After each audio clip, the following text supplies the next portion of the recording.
Hello friends, नमस्कार। स्वागत है आप सभी का हमारे यूट्यूब चैनल जीनियस 40 में। दोस्तों, हम लोग ऑब्जेक्टिव क्वेश्चन की सीरीज़ में हिंदी सब्जेक्ट के अंतर्गत हमारा ये पहला प्रैक्टिस सेट रहेगा और इस प्रैक्टिस सेट में हम लोग हिंदी के टॉप 30 क्वेश्चन की चर्चा करेंगे। आइए देर न करते हुए शुरू करते हैं टॉप 30 क्वेश्चन।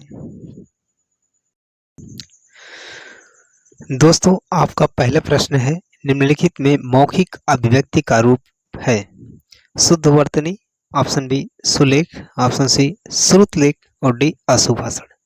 तो मित्रों, इसमें सही है आशु भाषण। कौन सा सही? आशु भाषण, क्योंकि आशु भाषण मौखिक अभिव्यक्ति का एक रूप है। आशु भाषण भाषण का वह तरीका होता है जिसमें भाषणकर्ता भाषण से पूर्व विषय के बारे में जानकारी रखता है। क्या है? विषय के बारे में उसको बताया जाता है और शेष सभी ये तीनों ये किससे संबंधित है? लेखन से संबंधित है। किससे संबंधित है? लेखन से संबंधित है। तो इसमें कौन सा सही है? ऑप्शन डी आशु भाषण। ठीक है मित्रों, अगले प्रश्न की तरफ हम चलेंगे। दूसरा प्रश्न हमारा है, हिंदी भाषा में कितनी बोलियां हैं? तो देखिए, एक ऑप्शन दिया है 15, दूसरा है 25, 18 और 22। तो कितनी बोलियां हैं? सबको पता है कि हिंदी भाषा में कितनी बोलियां? 18। इसमें ऑप्शन सी सही होगा। कितनी बोलियां? 18। पहले 17 बोलियां और 22 भाषाओं का प्रावधान था, अब है 18 बोलियां एवं 22 भाषाएं। हिंदी भाषा में कुल 18 बोलियां। कितनी हैं? 18 बोलियां। और हिंदी को 5 उपभाषा में विभक्त किया जाता है, जो इस प्रकार पूर्वी हिंदी जैसे छत्तीसगढ़ी, बघेली, अवधी, और पश्चिमी हिंदी में ब्रजभाषा, खड़ी बोली, बुंदेली, कन्नौजी एवं बांगरू, जबकि बिहारी में मैथिली, मगही एवं भोजपुरी तथा राजस्थानी में मालवी, मेवाती और मारवाड़ी एवं जयपुरी, और पहाड़ी हिंदी में कुमाऊनी एवं गढ़वाली है। इनकी जो बोलियों को कुल मिलाकर कुल 17 बोलियां होती हैं। तथा दक्षिणी, आपको बता दें, दक्षिणी हिंदी कौन सी मित्रों? दक्षिणी हिंदी, दक्षिणी हिंदी हिंदी का ही पूर्ण रूप है। इसे दक्षिणी हिंदी को मिलाकर संख्या कितनी हो जाएगी? 18 हो जाती। नहीं तो इससे पहले 17 बोलियां थी। ठीक है, अब बात करेंगे नेक्स्ट दूसरे क्वेश्चन की तरफ। तीसरा क्वेश्चन हमारा है, भारतेंदु युग में निकलने वाली पत्रिका युग में है। कौन सी है? आपके सामने ऑप्शन है, कवि वचन सुधा, हिंदी प्रदीप, सरस्वती, माधुरी, कल्पना, ज्ञानोदय और नवनीत कदम्बिनी। तो कौन सा ऑप्शन इसमें सही है? इसमें ऑप्शन ए सही है। मित्रों, कौन सा ऑप्शन सही है इसमें? ऑप्शन ए सही है। ऑप्शन ए कवि वचन सुधा। कौन सा? कवि वचन सुधा, हिंदी प्रदीप। आपकी जानकारी के लिए मैं बता दूं, कवि वचन सुधा, हिंदी प्रदीप पत्रिका युग में, भारतेंदु युग में प्रकाशित पत्रिका युग में। कवि वचन सुधा का प्रकाशन सन 1968 में। कब हुआ था? 1968 में। काशी से, स्थान था काशी से। ठीक है, काशी से भारतेंदु हरिश्चंद्र ने किया था। यह एक मासिक पत्रिका थी। हिंदी प्रदीप का प्रकाशन 1877 ईस्वी में प्रयागराज से बालकृष्ण भट्ट ने किया था। यह भी एक मासिक पत्रिका थी। चलिए नेक्स्ट क्वेश्चन की तरफ हम बढ़ेंगे। अगला क्वेश्चन आपका है चौथा, तद्भव पत्रिका के संपादक का नाम है। तद्भव पत्रिका के संपादक का क्या नाम है? तो इसमें ऑप्शन सही है अखिलेश। कौन सा ऑप्शन सही है इसमें? अखिलेश। देखिए, उससे पहले ऑप्शन दिया था लीलाधर, विश्वनाथ प्रसाद, हरे प्रकाश उपाध्याय और अखिलेश, अखिलेश सही है इसमें। तद्भव पत्रिका के संपादक अखिलेश जी हैं। वह लखनऊ से प्रकाशित होने वाली एक पत्रिका थी। कहाँ से मित्रों? लखनऊ से। आपकी जानकारी के लिए बता दो, लखनऊ से प्रकाशित होने वाली एक पत्रिका थी। ठीक है, अब फटाफट के अंदाज में हम देखते हैं अगला क्वेश्चन। 5वां क्वेश्चन है, 12 बरस लकुकुर जीवे और 13 लव जिए सियार। यह पंक्ति किसकी है? तो मित्रों यह पंक्ति जगनिक की है। किसकी है? जगनिक की। आपकी जानकारी के लिए बता दो, 12 बरस लकुकुर जीवे और 13 लव जिए सियार। यह पंक्ति जगनिक कृति परमाल रासो से है। किसे? परमाल रासो। किसे? परमाल रासो से। परमाल रासो जो आल्हा खंड से लिया गया है। यह ग्रंथ आल्हा छंद में रचित तथा वीरों में उत्साह जगाने वाला है। विद्यापति की कीर्तिलता, कीर्तिपथ तथा पदावली है तथा चंद्रबरदाई में पृथ्वीराज रासो है और पृथ्वीराज रासो है चंद्रबरदाई का, तथा नरपत नाल ने बीसल देव रासो नामक ग्रंथ लिखा है। देखिए एक जो हमारे विद्यापति हैं, इन्होंने कीर्तिलता, कीर्तिपथा तथा पदावली लिखा, जबकि चंद्रबरदाई ने पृथ्वीराज रासो लिखा, जबकि यहाँ जो नरपत नाल है बीसल देव रासो इनकी ग्रंथ का नाम है। जबकि जगनिक, देखिए जगनिक का है 12 वर्ष लकुकुर जीवे और 13 लव जिए सियार।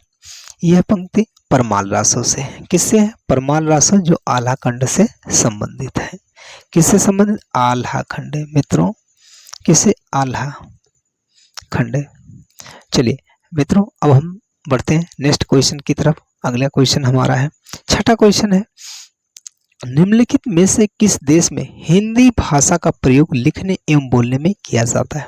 तो आपके सामने ऑप्शन है ऑस्ट्रेलिया, दक्षिण अमेरिका, पाकिस्तान, मॉरिशस। तो इसमें ऑप्शन क्या सही हो जाएगा?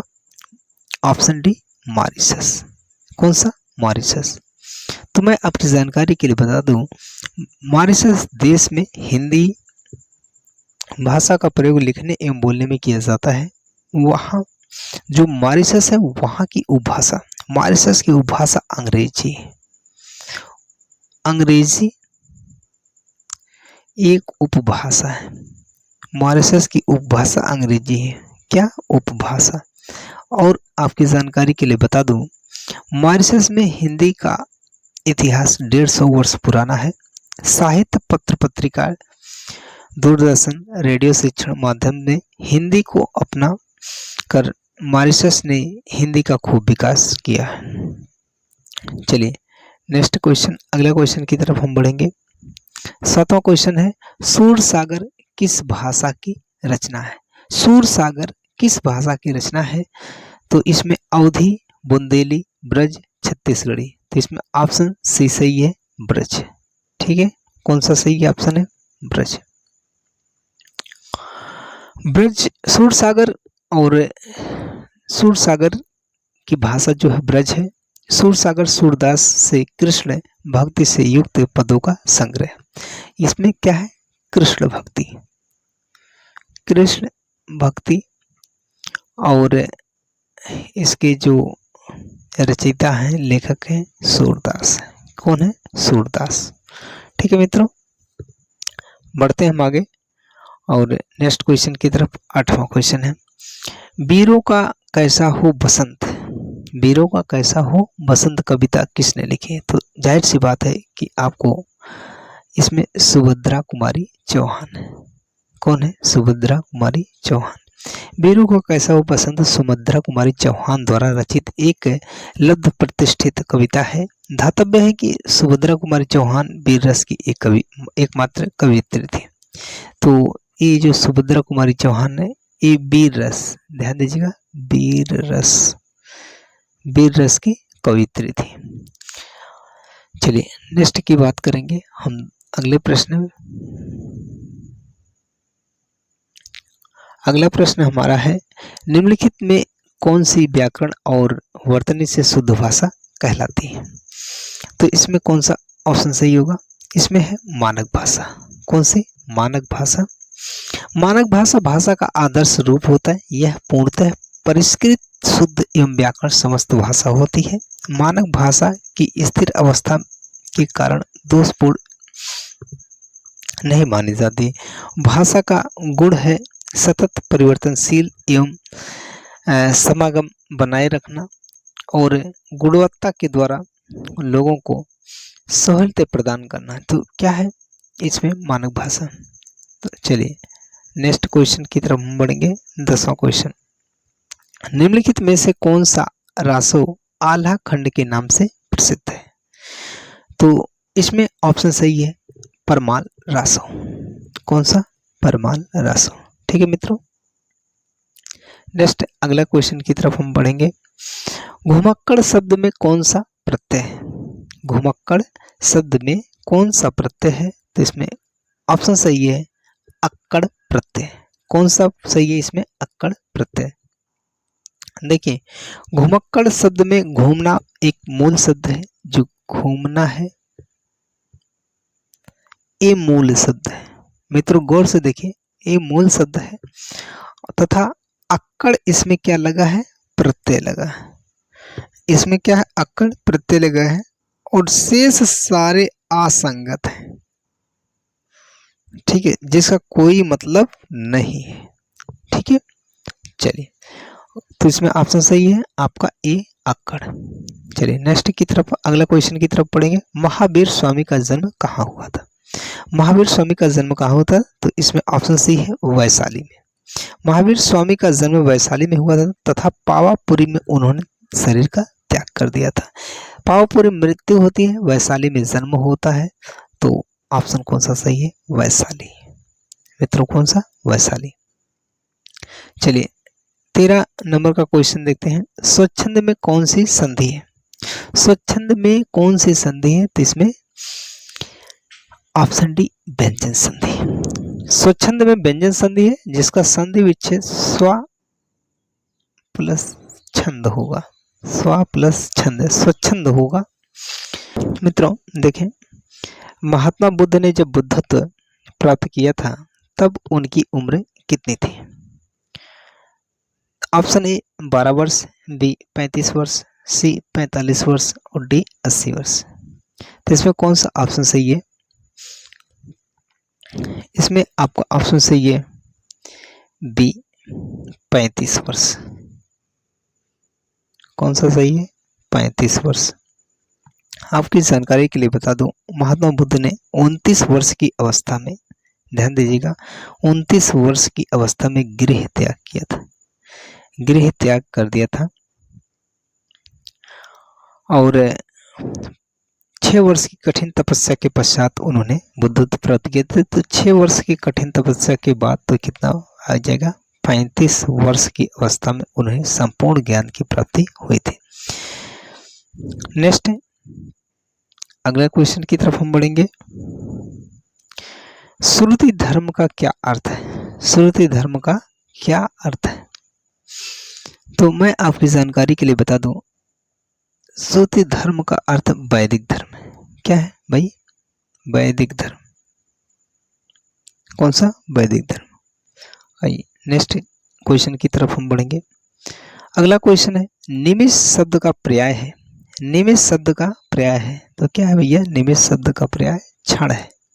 क्या है? क्षण है। निमिष शब्द क्षण या पल का पर्याय होता है जो अत्यल्प समय का पर्याय है या घोतक होता है। चलिए नेक्स्ट की तरफ पढ़ेंगे। 17 नंबर क्वेश्चन, मुझसे उठा नहीं गया।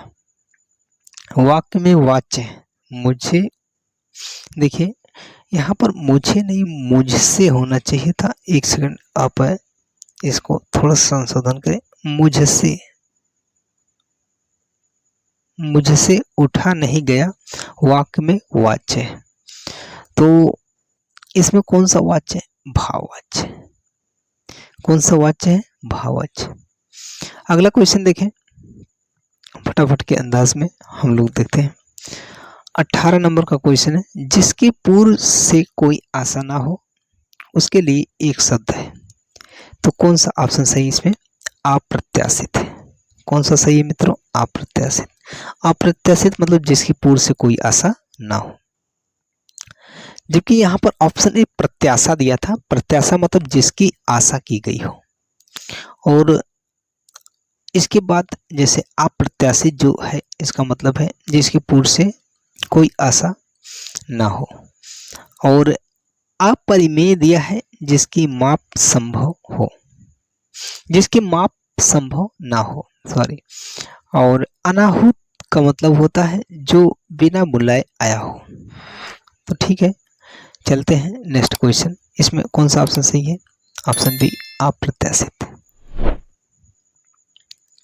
चलिए, गोधूम शब्द का तद्भव है। गोधूम शब्द का तद्भव है, इसमें ऑप्शन कौन सा सही है?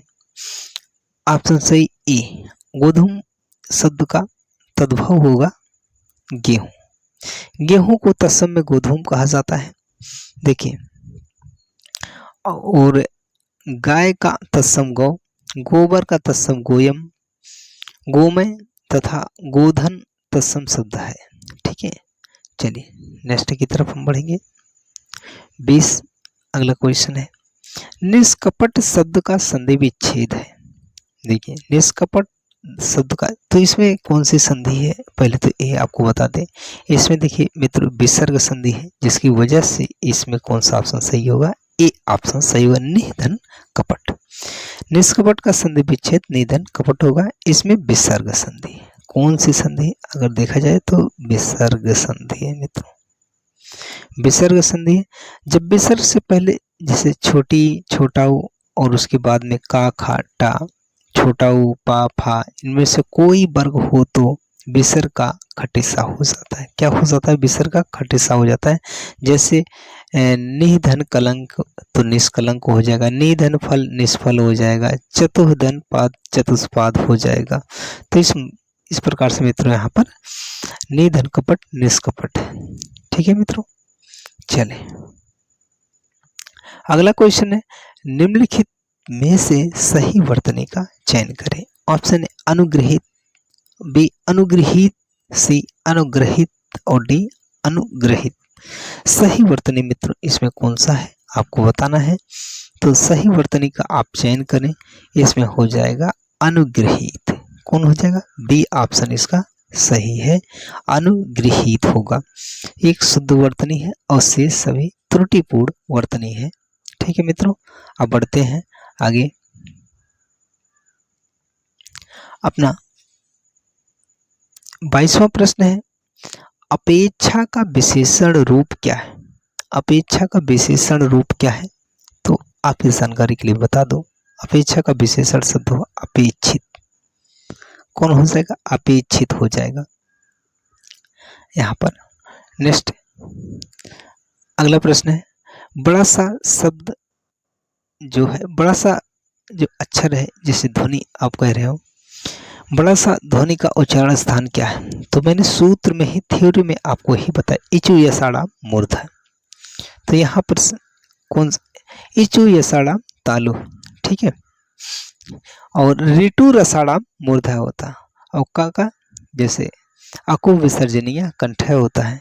तो इचु यसाड़ा तालु, इसलिए यहाँ पर कौन है? बड़ा सा किसके अधीन आएगा? तालु के अधीन आ जाएगा। किसके अधीन आ जाएगा?